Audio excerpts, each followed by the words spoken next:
Welcome to The Climb. This is a show dedicated to helping singers, songwriters, and indie artists like you create leverage in the music business. If you're smart, you might have figured out that The Climb isn't an acronym, which stands for Creating Leverage in the Music Business. With that, I want to introduce you to my co-host, my good friend, Mr. Brent Baxter. Brent is an award-winning hit songwriter with cuts by Alan Jackson, Randy Travis, Lady Antebellum, Joe Nichols, and more. And what I love about Brent, he's always given. He helps songwriters turn pro by teaching the art, the craft, and the business of songwriting. You can find Brent on manvsrow.com, manvsrow.com, or the newly branded and much upgraded and terminally hip songwritingpro.com. Hey, and I'd like to introduce y'all to my co-host, Johnny Dwinell. Johnny owns Daredevil Production. It's an innovative artist development company. They help you find your sound, and they help you find your audience. Not only do they develop and improve your artistry, they also grow and monetize your fan base, creating cash flow. Daredevil has worked with multi-platinum artists like Colin Ray, Tracy Lawrence, Ty Herndon, and Andy Griggs, just to name a few. You can find Johnny at daredevilproduction.com. That's production, singular, no S. Why no S? Because it's singular, because there is only one Johnny Dwinell. There's only one Brent Baxter. How are you, buddy? I'm good. Eventually we're going to get stadium noise in here. I'm just be like your introduce, like on the Tonight Show or something. Yeah. Well, hey, dude, I'm stoked about the podcast. Once again, first of all, I want to thank everybody. We are well over 11,000 downloads already. The 10,000 was a big mark. We thank you on social media. Hey. And we just it keeps growing. And that means you're sharing it. That means you like it. We love that. If you have stuff you want us to talk about, stuff you want us to cover, feel free to hit us up on social media. Mm-hmm. Let us know. Share it if you like it.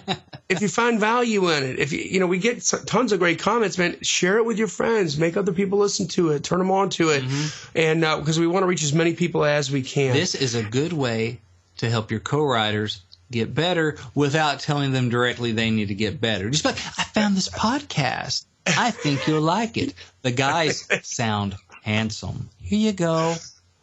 That's right. And so with that, we do want to give a couple shout outs to some people who left some great comments. Brent, you had a particular one you want to talk about. Yes, because of the name on the title is very useful. 5 stars. And this is ratings and reviews, by the way, on iTunes. That's right. So you can have your own very own rating or review on iTunes if you want to come up here. It takes 20 seconds. Exactly. Took me 25 because I'm slow. So this is by Plato Bronzebeard. I don't know if that's how he says it, but there's only really one way you can say Plato Bronzebeard. He says, pure value bomb. If you are a singer or songwriter looking to get the tools to begin a career with few pitfalls, I would highly recommend this one. The best part is all the free access to resources. Like most artist career paths, you'll have to put in a lot of work. True story. But this podcast lays out a clear path, and clarity is everything. Why, thank you, Plato Bronzebeard. Thank you, Plato. That's awesome. And then there's another one here by Chuck of Hillbilly Hellcats. Hellcats. Chuck is he's a man of few words, of high intelligence and few words. And Chuck says, great peek behind the scenes in the biz. So thank you, Chuck from Chuck of Hillbilly Hellcats. And thank you, Plato Bronzebeard.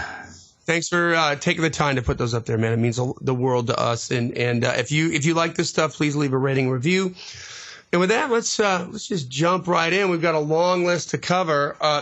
Believe it or not, I think this list is going to go quicker than some of my other listicles. Mm-hmm. But we'll see about that. But you know what? Listen, the title of this podcast is Prove Your Worth. And that is the name of the game in the music industry. And guess what? That's the name of the game in any industry that you're in. Mm-hmm. Unless your dad owns, some billion-dollar corporation and isn't the kind of dad that wants to teach you how to get better, and you get to be an executive and be completely worthless and make a lot of money and not actually be able to deliver, then in the real world, you have to prove your worth. Hey, and if you're that first guy, call me. I'm available to be taken out for lunch. private plane rides. I'm just saying, because we don't write a song. hate on that. That's okay. That's right. You got plenty of free time. I'm just clearly saying. Plenty of free time. That guy has got free time. That's what I'm saying. Free time, right? And a budget. So right. Anyway, sorry. Off the rails early.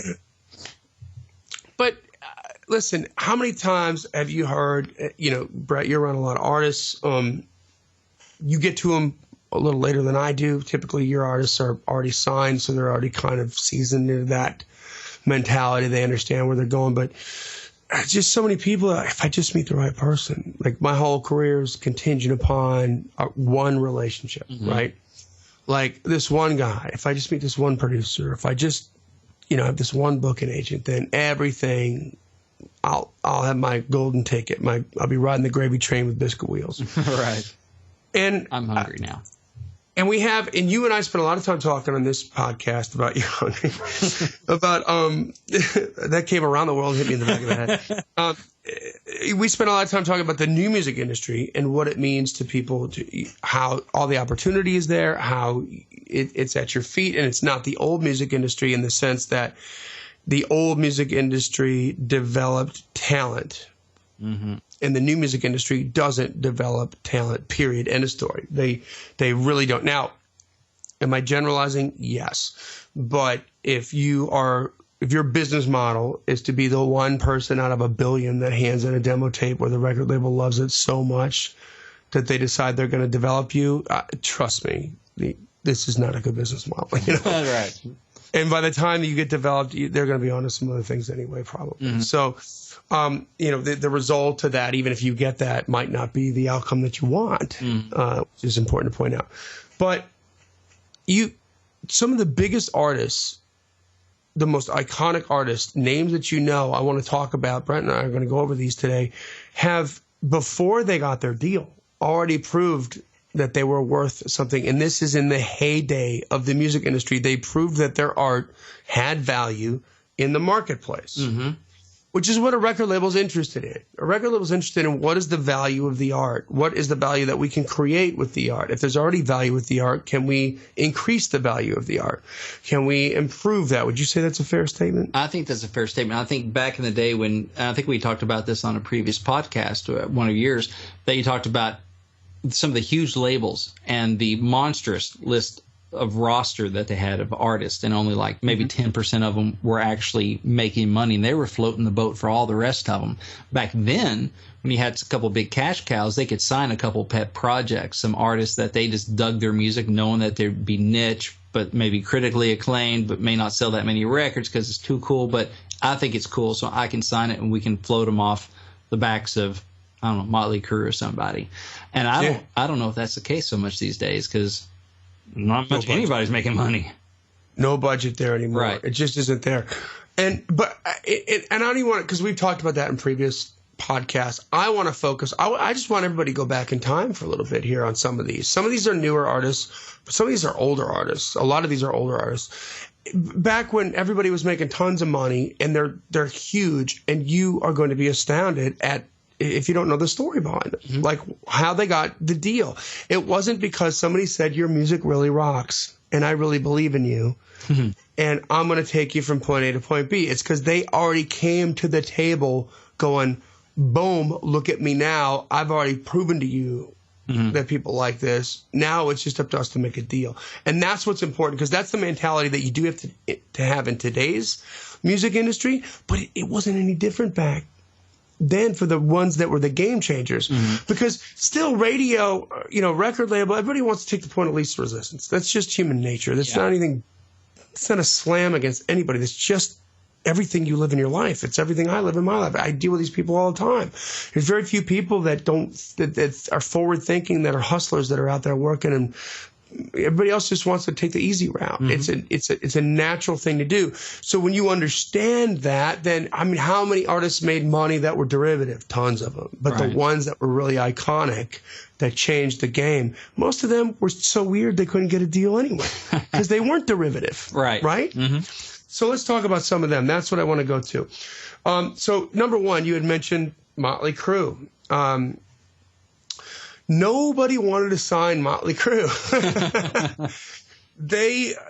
Nikki Sixx used to light himself on fire on stage, like for a bunch of zipped up corporate suits and tight ties and shirts, that they don't understand this stuff. Right.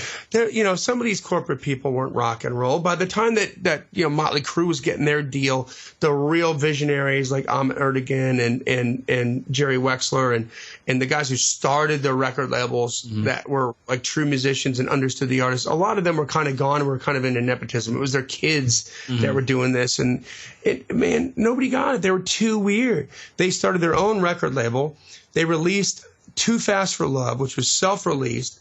And in 1981, they were so big live in Los Angeles, and I know this number to be real, they sold 40,000 copies of Too Fast for Love in Los Angeles alone. Let's see, what is the top-selling country or just regular album selling today in a week? Not 40,000. Not 40,000. I'll tell you what, 10,000 in a week gets you number one on country, on Billboard. On Billboard, probably any album or any genre. Yeah. Mm-hmm. So. And so here's a situation where they didn't get signed because somebody thought they were talented. Mm-hmm.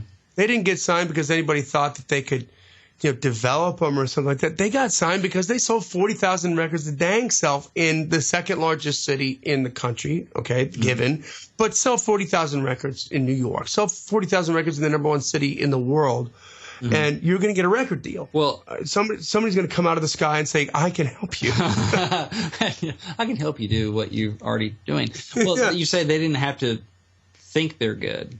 Well, they didn't have to think. It was right there. Right. Here, let's do the fire's already started. Right. Fire's already started. Okay, so some of these are obviously hair bands because I know a lot about these, but Rat in 1976, they had done a ton of self-financed singles, records, live show recordings. They're being distributed kind of like the way rappers distribute mixtapes these days. They were doing the same kind of thing. I mean, this is a valid approach. It works. I mean, gosh, Lil Wayne, I mean, I don't speak intelligently in the rap world, but I know a few of them that got signed based on the popularity of their mixtapes. Stuff they distributed literally out of the trunk of their car. And they got people excited because it was good. This was the same thing with Rat. Now, this is not a singer that I love this band, by the way, but this guy Stephen Pearcy wasn't going to win American Idol. You know what I mean? Like, he didn't have that going on, but it was a vibe thing. They sold 20,000 units of an EP that they sold, which didn't get. I'm sorry. All the singles that they recorded and that they sold led to like this little crappy indie record deal. So they started with the indie record deal. That sold 20,000 units, and that led to the Atlantic Records deal. And then they put Out of the Cellar in 1984, and that was I believe the biggest selling record they've ever had. Yeah, their record sales declined after that, but that was huge. Number three. First of all, let me just say, I love how they always played off the name Rat in their album titles. What did they have? Look what the cat drug in. Was that? No, that's a Poison. It should have been Rat because that's what the cat would drag in. And there might have been some people in and out of Rat that were in Poison at one point because it was all. And Rat Poison, what a great tour of that! What a great lineup for a tour! Welcome to the Rat Poison. And this is going to be sponsored by one of those Terminator. Because that's a big pocket, right? Coumadin. My dad's on Coumadin, for crying out loud. If you got like blood clots, you're on Coumadin. My dad calls it rat poison because that's exactly what it is. That's how they kill rats from the inside out. There we go. Fantastic. All right, sidebar. Anyway, we can always edit. We'll just assume we edited that out and you never heard any of that. There you go. That's right. So number 3, Bon Jovi. Listen, this is an incredible story that leads into number 4, by the way. But I know a lot about this story. Bon Jovi, his cousin, so a lot of people covet, right? A lot of people are like, oh, well, it must have been really nice that his cousin, Tony Bon Jovi, ran the record plant the power station in New York City, and which is like a premier recording facility where, the Stones recorded like one of the top of the line recording. So he had it real easy. No, he didn't have it easy. His cousin was kind of a douchebag, evidently. If you talk to talked to John. And John had to sing for his supper. I mean, he worked from overnight cleaning up the studio to get access to it and was allowed access to it while he cleaned it up. Wow. There was a janitor there. Okay, a janitor? To make demos. Yeah. But they did do Slippery When Wet, right? Boom. Right. Okay, just saying. That's where they got an album title. That's where they got that. Hey, right? Right. So he laid enough of those yellow little teepees down that says Slippery. I don't know that we had them back then. I think that's they just let people fall. It was the late 70s, early 80s. It was the Wild West. Right. Here's your lead-based paint. Go have a sip, and we'll get to you eventually. All right, sorry. Go ahead. So you know what? Listen, you and I have had this conversation about songs before, and how we talked about crickets, and about how if we had done a full-on demo as opposed to the acoustic vocal, would it have been a single? Would it have changed and did it? How would that have affected the life of the song? Right. Yes. So with Bon Jovi, this is important to know. He did 50. His first breakout single was "Runaway." Mm-hmm. Okay, he did 50+ demos of "Runaway." Wow. Of the same song, trying to get it right, trying to redo it, figure it out again. Now he had access, and he worked his butt off for that access. Mm-hmm. Okay. But he had access. One of those demos was produced by Billy Squier. Didn't make it. Nobody cared. Guess what? Nobody cared about "Runaway." Was "Runaway" a hit song? Yes. Mm-hmm. Did "Runaway" create a gold record for a brand new artist of over 500,000 units sold? Yes. Did anybody care about it because of the song? No. So what did they care about? Well, he made money on the side doing jingles for WAPP, the Apple. And keep in mind, John's from New Jersey, right next to New York, the #1 market in the country. So he had that kind of proximity thing going on. Mm-hmm. But Chip Hobart, who was the DJ there, asked John to include one of those versions of "Runaway" on a compilation record. John didn't want to do it. He was like, no, I'm trying to get a deal. And Chip's like, dude, this is great. Just let me help you out. Please, please, please. I love the song. And talked him into it. And it became a quote-unquote local hit, but local in New York. That's a pretty big local. And so he had a hit single, mm-hmm. Okay, and then that led to the deal. Guess what? They didn't even sign the band. John had a band. Mm-hmm. Okay, Dave the Snake Saba was in that band. If you're into 80s bands, you know who that is. I'm about to get to that in number 4. Jack Ponte was another guy that was in that band. They just wanted to sign John, and they record label put him with Richie Sambora. Okay, so John is a true a homie, man. He's loyal. Mm-hmm. He's loyal. And so he went back to his team and just said, hey, guys, this is our shot. We got lightning in a bottle. Let me take this. Let me run with this. Let me play their game for a little bit. Humble, right? Went into it with a smart mind, but also exploratory type of mentality. And I promise you, I will make this up to you. Let me do it. They trusted him. They let him go. He went and he did it. They made "Runaway." They made the first record, Bon Jovi, went platinum. The second record didn't do so well. I think he did better than "Runaway." It was supposed to do a lot better than "Runaway," mm-hmm. and the songs weren't as good as the songs on "Runaway." Mm-hmm. Or I keep saying "Runaway." It's the first Bon Jovi, the first record, but the songs weren't as good on the first record. So third record comes along. His whole deal's on the table. He fires his cousin, which mm-hmm. is big lawsuits and everything like that, mm-hmm. and the other producer that produced those first 2 records. They get Bruce Fairbairn, and they go up to Canada to do these songs, and they release "Slippery When Wet." For the first time ever, him and Richie brought in outside writers, mm-hmm. and Desmond Child was huge in that. Mm-hmm. And that's all of a sudden that explodes. They have a mega. They are on tour for 19 months or 20 months or something like that. Mm-hmm. They come back. They're huge stars. And now he's arguably one of the biggest acts in the world. Yeah. And he's getting prepared to do New Jersey record. And now he comes back and makes good on his promise mm-hmm. with his boys. And that led to the Skid Row record. Okay. I'm going to tell you right now, that Skid Row record, you know, you don't have to like 80s rock. That record is badass, man. That is so good. Sebastian Bach was so great. Mm-hmm. Like, those songs were so good. And I remember when I first heard this, my jaw dropped on the floor like in typical cartoon style. Right. I was like, what? But you know who wrote that Skid Row record? John Bon Jovi, Richie Sambora, and Jack Ponte. who was a member of John Bon Jovi's first band. They wrote that.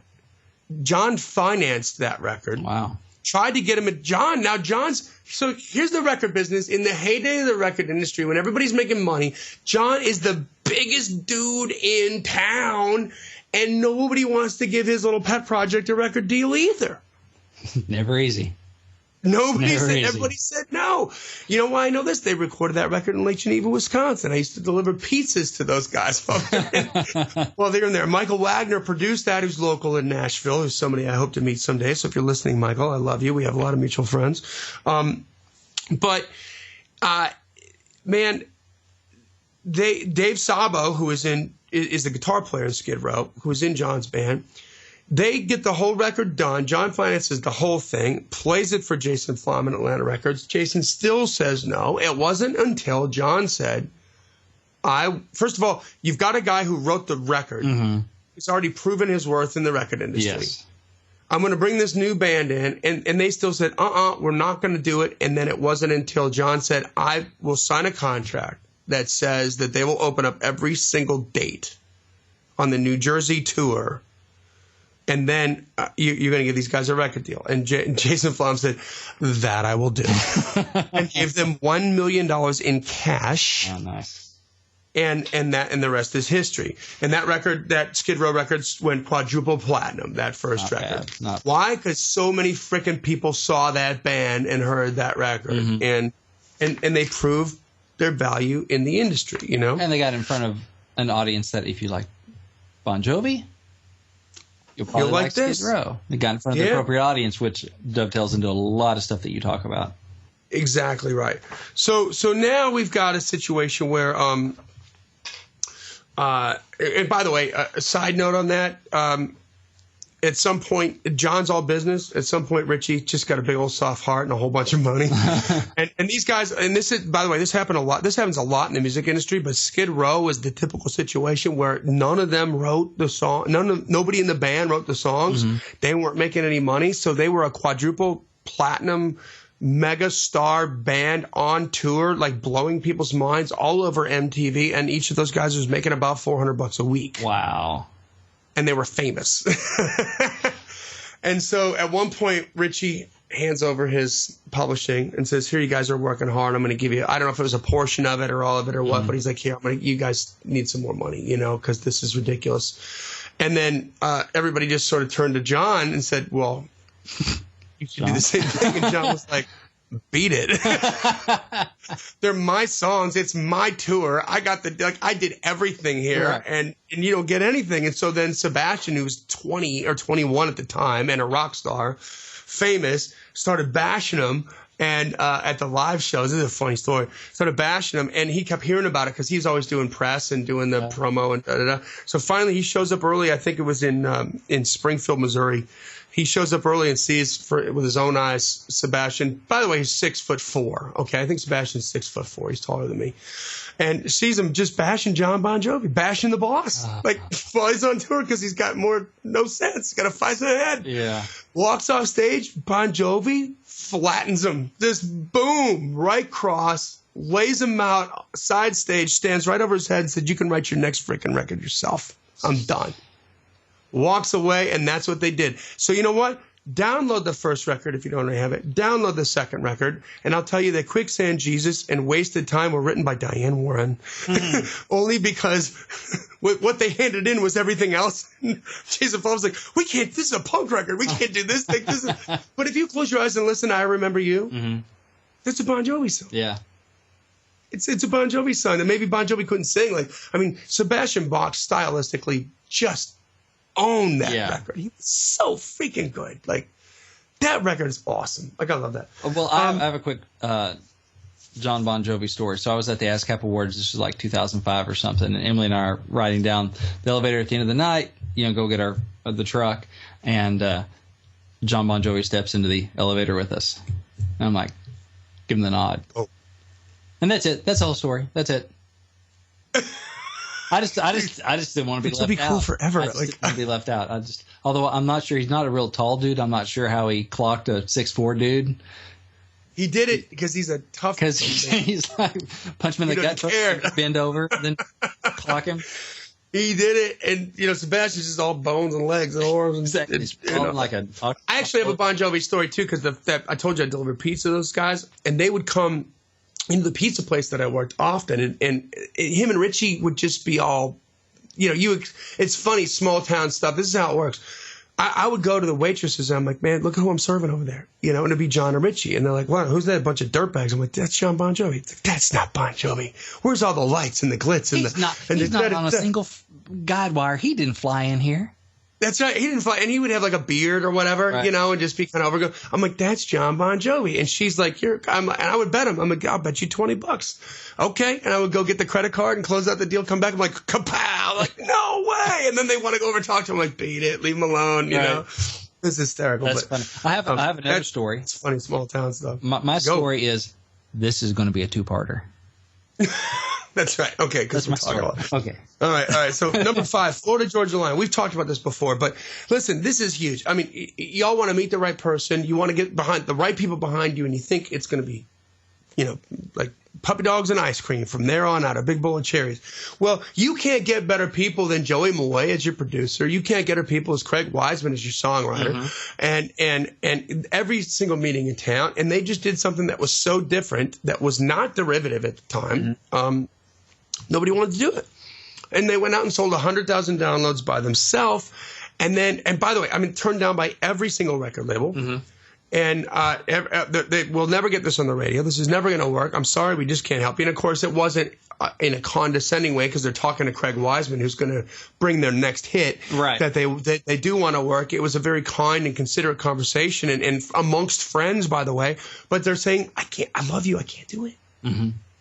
Like, how does that feel, right? You're right. And they said, okay, well, we'll do it our damn self. And they went out and sold got it on XM satellite radio, sold 100,000 downloads. 8 months later, all that paid for by themselves. And then everybody said yes. And then radio came to them. Much better place to be, right? There you go. I heard one story about that real quick. I can't remember who I was talking to about it, but they said, all the people that passed were the ones looking at the stage and watching what was going on stage. They didn't get it. The one that eventually signed them had the good sense to turn around and look at the audience and see what was going on there. Because they were freaking out. The audience was digging it, like, oh. And certainly they were probably a little green at that point. Like, I don't think they had done a lot of touring or anything like that. So that makes all the sense in the world. I hadn't heard that story. That's cool. There you go. I like that. The one that had the sense turned around and said, wonder what these people think. Oh, look at this. All right. Cruise. Let's do that. All right. So number 6, Zac Brown Band. A lot of people don't know this. By the way, Zach's got one of the best record deals in town. Really? Yeah. And I don't know what that is, because I haven't actually seen it, but I know it's one of the best in town. I've heard that in several different circles. And here's why. Zach has been toured over 200 dates a year with an acoustic trio since 2002, constantly writing, constantly recording, constantly shopping to record labels. Nobody liked him. He was too pop for country and too country for pop. Right? He was like somewhere in the middle there. People weren't really getting it. And but all the whole time he's selling tickets, merch, and he ran a profitable business for 10 years, which was just enough proof. I think he sold a couple 100,000 CDs out of the back of that bus. Now those are ghosts, what we call in the industry ghost CDs. Like all right. That wasn't attached to SoundScan. He didn't have proof of that. Other than that, he could show. They saw. He could show the receipts and be like, "Look, what am I doing? Buying these and keeping them in my closet? Right. We're selling." So, by the time it came time for him to it was redundant, but it was time for him to do his deal when he got that opportunity. It wasn't a record deal as much as it was a joint venture. There you go. That's what you want. Luke Bryan. Big star, right? Yep. You love him, you can hate him, but he's got a record deal. He's a big star. He's making a comfortable living. I've seen those jeans. They don't look very comfortable. I was talking about his bank account, his jeans, yes. And they don't look very comfortable. No, but he was a songwriter first. He had a hit song. He wrote Travis Tritt's 2004 Honky Tonk History. That helped him get a deal with Capitol Records. You know why? Because he proved that his art had value. Oh, you're talking about Good Directions, Billy Currington. Nope, that came next. That did? Look at you. I learned something new. Boom. Come on. I love it song stuff because that never happens. Well, I guess he wrote Honky Tonk. Hit. He wrote Honky Tonk History first, and then once he got his deal with Capitol, then he co-wrote Good Directions with Billy Currington. And I think that probably, and this is all speculation at this point, but it had a lot to do with how much money are we going to allocate this new kid to promote his new song? What was his first single? Wasn't that Corn? Rain Makes Corn? No, it was. I got the record. Was it Country Girl Shake It For Me? No, this first record was actually country. I'll have to pull the record. It's off my shelf over there somewhere. But All My Friends Say. All my friends say. Yeah. So I'll bet because that second hit, they're like, okay, this kid's got something going on, and it was a little easier to get the purse strings opened up for the promo that he wanted. And to get behind him than it would have been without Good Directions and he never would have gotten the deal without my Honky Tonk. Yeah, and it gave him something to talk about. It gave him the first night on tour. He already had a hit to play. He's not the one that sang the version they knew. He wasn't Billy Currington, but it gave him something to talk about. And I saw him early on he played that. He'd play that song because he's like, well, here's a hit I can play. Y'all might know it from Billy Currington, but I wrote it. Well, funny enough, that leads us right into number 8 because that's exactly what happened with number 8 with Brantley Gilbert. He proved before he became a star, before he became an artist, before he became a signed artist, he was a songwriter, and he wrote "The Best of Me" on Jason Aldean's 2009 release "Wide Open," and that resulted in an indie record deal for him, and and then Aldean released "My Kind of Party," which became number 1, and then re-recorded it in 2010 once he got on Broken Bow. And Brantley's second number 1, his first number 1 was "My Kind of Party," and his second number 1 was "Dirt Road Anthem," which he co-wrote with Cole Ford. So he's got 2 number 1s under his belt before he got his deal, and then that led to a deal with him and Scott Frechetta on the Valerie label, and he got a lot of attention there. But here's what's interesting. Like, Rick Barker has a great story about this that he shared multiple times, so I feel like it's okay to share it. He's probably shared it with me too. Yeah, Brantley is not like great with people, right? He's not the kind of guy that walks in and wins over a party, you know what I mean? Right. And wins over a group of people. Just a songwriter, maybe a little introverted, whatever.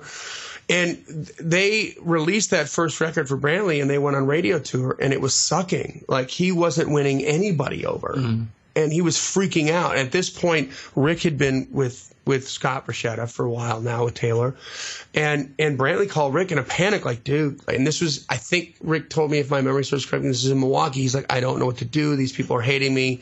And listen, when you're on radio tour, that's your job, is to win over everybody on the station, the program director, all the DJs. You want them to love you so that they want to get behind you and help you and do whatever they can to spin your record. Otherwise, you're done. It doesn't matter what the record label does. They're going to spin somebody else. There's only so many songs an hour they're going to put on the radio. So it's hugely important. It's a game changer. So exactly what you said, that's how astute you are, my good man, without knowing this story, my good man, Brent. Better to be lucky than good. Here's Rick, genius. He's like, here's what I want you to do. Stop talking to people. I've got advice. Just go in there with your guitar. When everybody gets in the room and sits down in the boardroom, because this is where you got to do this, in a boardroom, right? Yeah. Like, this is not where a rock star or an artist really wants to do business, right? Exactly. It's a venue. But just sit there quietly. Don't say a damn thing. When somebody gives you the nod to start playing, I want you to say this. I'm going to play my first number 1 single for you, and I want to thank everybody here for all the work that they did to help my first number 1 go number 1. And then he played "My Kind of Party," which is a Jason Aldean song, right? Not a Brantley Gilbert song. Then Rick says, and of course Brantley's like, dude, what? That's a Jason Aldean song. I'm not trying to promote Jason Aldean. He's like, trust me, just be quiet and do this, you know? And he had that kind of respect from Brantley, because that's another thing, right? Yeah. So Brantley's like, okay. His value. Exactly. And so Brantley's like, okay. And then he goes, then I want you to sing your next song. And I want you to sing "Dirt Road Anthem." And I want you to, when you're done singing that, I want you to thank everybody for all the hard work they do to give you your second number 1. And he's like, dude, that's another Aldean song. I don't know what. He's like, just trust me. Follow me here. He's like, okay, all right. Then for your third song, I want you to sing your first single. And then when you're done with that, I want you to thank everybody and tell them that's my third number one. And I want to thank everybody in advance for all the work that you're going to do to help me make this a number one. And then I want you to leave. And then he did that. And like 40 minutes later, he come like, dude, that worked like a champ. And then they went to Minnesota. It worked again. And that was the model on how to serve it up for the radio tour for the rest of that. And that changed his career right there. That advice. Here's how to win him over, you know? So, number 9, Chase Rice. Y'all probably know him from Ready, Set, Roll was his first big single. You said he got another one out, right? I haven't heard from him in a while. Yeah, he's got a new one. Everyone We Know does. I think is the name of it. Okay. Chase Rice co-wrote Cruise for Florida Georgia Line. Got to be in that room. There you go. Got his deal. And also, had some TV stuff. I think wasn't he in? He was on Survivor. Yep. Yeah, he like owned that because he's buff, dude. Sam Hunt, who's huge right now, right? Before he got his deal pen, Kenny Chesney's Come On Over, Keith Urban's Cop Car, Billy Currington's We Are Tonight. And then, by the way, independently released his own single. Mm-hmm. After all those hits, still didn't get a deal. Independently released his own single, got some money behind it, which was enough sales activity. Mm-hmm. Sales activity. To lead to a major label deal with MCA, and his first single, Leave the Night On, went number 1. Yep. Right. And he's had others number 1 since then. That's number 10. So that gives us we'll make this a 2-parter because we're running long. Yeah. But guys, it is, man, you got to create your own value. Mm-hmm. There's nobody's going to do this for you. Right? That's the moral of the story. Nobody's going to do this for you. I got another 10 I'm going to share with you on the next episode, my next episode, which is 2 weeks. Not next week, but the week after, 2 weeks from now. And we're going to go over some more of those stories because I think they're important that you understand that these people worked their butts off and took a lot of risk. Mm-hmm. Okay? And they spent some money doing what they had to do to try to get it up there and to try to make it work. Nobody just came in and said, your songs are so good, I'm going to make you a star. Right. I think there's a analogy that hit me when we started off tonight. And a lot of artists are sitting there hoping to meet the right contact, hoping to meet the right person. Well, that reminded me of people that are single. And they're like, I just want to meet the right person. If I can just meet the right person, all my problems will be solved. We'll be married, we'll be happy, blah, blah, blah. But in the meantime, what are you doing? I remember advice that, I heard back when I was single. It's like, while you're single, work on becoming the type of person that will attract the type of person you want to attract. Genius. Yes. So if you're an artist needing to meet the right one, work on becoming the type of artist that will attract the person you want to meet professionally. That is so good. I love that. I'm so going to steal that. That's exactly right. Work on yourself. Exactly. Like, what can you do to be more attractive? What can you do to become more of a solid artist that's bankable? Sell 40,000 records in L.A. or... You'll get a deal. Exactly. Go out on the road. I promise you. Have a successful business like Zach Brown. Go. Darn. Yeah. That's it. Right there. Well, that brings us to another end of another killer episode here. I like this one. This is good information. We're just chatty. We are chatty. We're again, it's late at night. You're right. It is. Play-Doh. But hey, I want to offer up a couple things here. Number one, as always, the Twitter book is free, guys. Giftfromjohnny.com, JOHNNY, giftfromjohnny.com. It's a free tour through the Twitter app. It shows you how it works, how to do the tweets, and it'll show you how to get 1,000 targeted followers every single month for just 15 minutes a day. So it kind of breaks it all down, and it's only the beginning of the story, but it'll help get you on the right track. Once you tackle Twitter, Instagram, everything else is a lot easier, okay? Yeah. Because it's all the same kind of code. The second thing is it's so individualistic. Every artist is like a snowflake. That's a bad example. You would hate me if I was your lyricist for saying that, but but it's true. Like it's every artist is very unique, and not we all find traction with different artists. Even on social media, we find traction in different ways within the marketplace. So sometimes you just need a little bump in the right direction. You just need somebody to look over everything that you're doing and give you some honest feedback on your specific situation. That's what we'll do at Daredevil for you. That's something that we do charge for. It's a consulting, but it's not that bad. Get in touch with us at info@daredevilproduction.com. Again, production singular. There's no S. info@daredevilproduction.com. Hit me up. We'll arrange a time. You'd be amazed at what we can accomplish in 1 hour. But I'll look over everything, tell you what you're doing wrong, where you need to improve, and you will see results from it, okay? Awesome. Yeah, go check it out, both of them. All right, so with that, we want you to win, guys. Keep on climbing. And we'll see you at the top.